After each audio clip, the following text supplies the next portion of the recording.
everybody, Dr. Kaitlin here with Fit PT. I'm going to take you through an exercise that I use often in my clinical space and also fitness space, and these are going to be a form of a lunge step up. Oftentimes I'll call these runner's lunges. We're going to do a few different variations in different positions, so we'll get started. So I'm going to actually start by standing on my right leg, facing you. It's going to be more the left side, and basically I want you to come up into a march or a balance.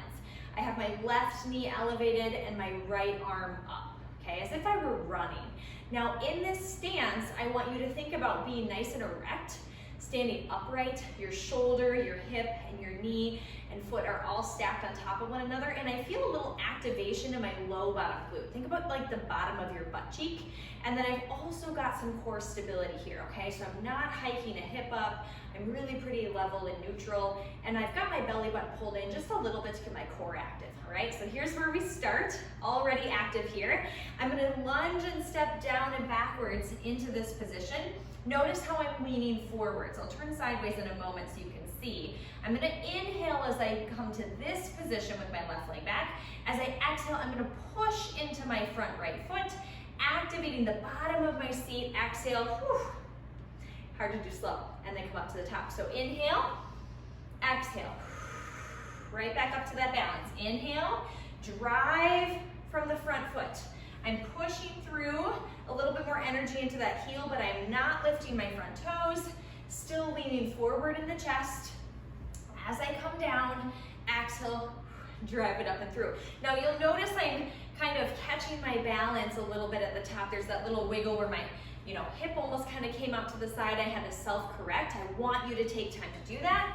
It's okay if it's a little wobbly, it's meant to be. I also feel a lot of work going on in my foot and my ankle. Now I'm gonna turn sideways doing the same exercise here. Again, right leg forward. Here's my starting position. Inhale, notice my chest leaning forward. Exhale, stack the body. Inhale, exhale, there's that little extra hug.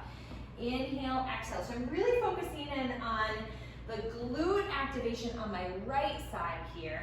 Exhale as I drive it up. There's not a lot of push off from my back leg. My back leg is really just along for the ride, okay? So lunge step ups, runner's lunges, those are two synonymous terms that I'll use for this exercise in my practice. You can hear I'm a little out of breath, even just trying to focus on that. That's kind of the tips I would use for that. One of the things I see oftentimes is that when people come in, I cue them to step back into a lunge, they're very upright, and then they try and stand up from here. If you use this technique, it's not wrong, it's just a different way to lunge, but you're gonna get a lot of quad activation, and I would say 99% of the people that I work with need a little less quad activation of strength, and they need more glute. So we want that balance between the quads and the glutes, and theoretically, if we're talking about like something functional, like going up the stairs or running, we want that little bit of forward lean. Some people will ask like, how far do you lean? And it's based off of your back leg. So notice that I'm in one straight line. And if I were to reach back further, I would have to lean further forward. But there's kind of a happy medium here with how far you want that leg to go. So if it was less narrow and I didn't go down as far, then I would be more erect in my chest, slightly, okay? So let the back leg determine how far forward you lean. You'll notice I'm cueing a lot about breath. Inhale as you step back, exhale as you drive up. The breath is key because a lot of people hold their breath, and we should never hold our breath during exercise. And we're trying to stimulate the core. And so we know the diaphragm is part of our core muscles. It's one of our 4 core muscles. So why not use that to our advantage?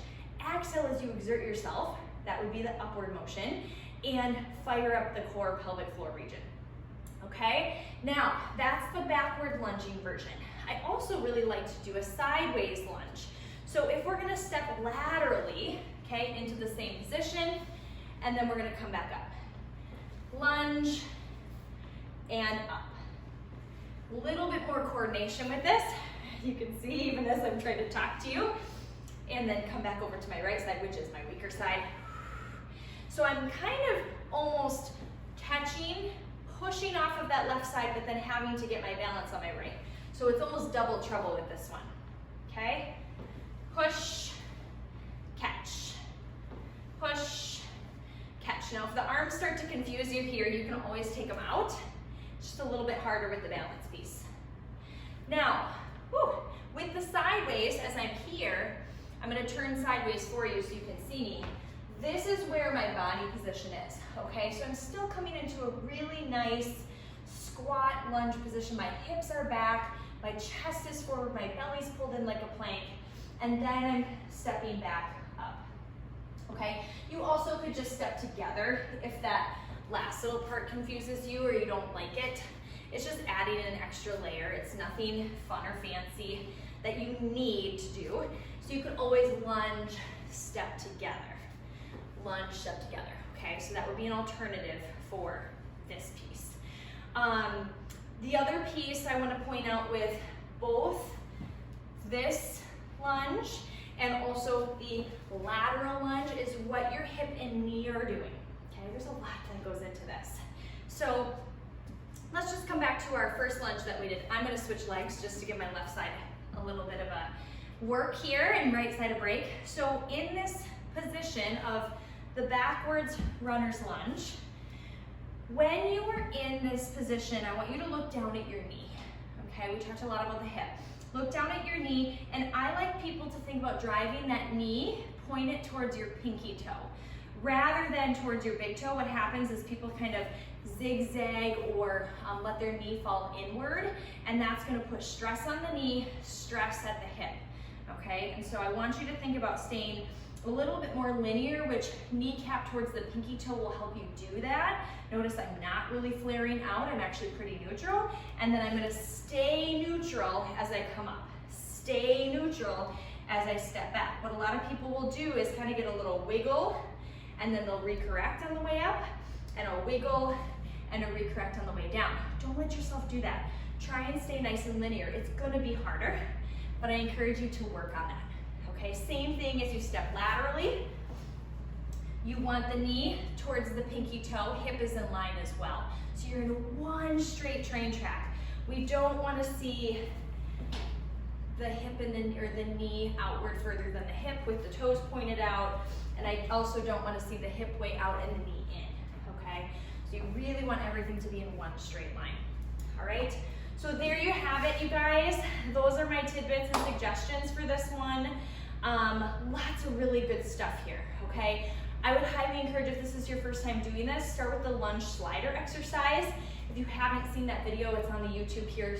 Search lunge sliders under Your Fit PT, and you'll be able to see that. I would start with those, and then this is that progression.